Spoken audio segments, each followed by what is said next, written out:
शहर गुन्हे शाखेची धडाकेबाज कारवाई।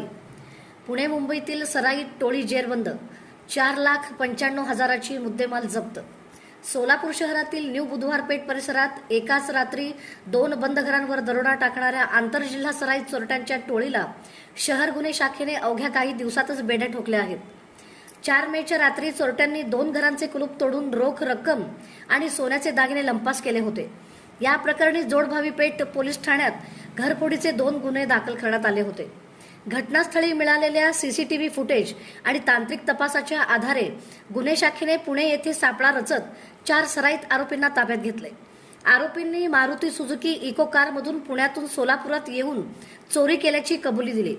पोलिसांनी आरोपीकडून रोख रक्कम, सोन्याचा दागिना आणि गुन्ह्यात वापरलेली कार असा तब्बल 4,95,000 रुपयांचा मुद्देमाल जप्त केला आहे। अटक आरोपीपैकी दोघांवर यापूर्वी मोक्का अंतर्गत कारवाई झालेली असून खुनाचा प्रयत्न, दरोडा, जबरी चोरीसारखे गंभीर गुन्हे दाखल आहेत। पोलीस आयुक्त एम राजकुमार यांच्या मार्गदर्शनाखाली गुन्हे शाखेचे वरिष्ठ पोलीस निरीक्षक अरविंद माने, सहाय्यक पोलीस निरीक्षक शैलेश खेडकर, सहाय्यक पोलीस निरीक्षक जे व्ही गळवे आणि त्यांच्या पथकाने ही उल्लेखनीय कारवाई केली।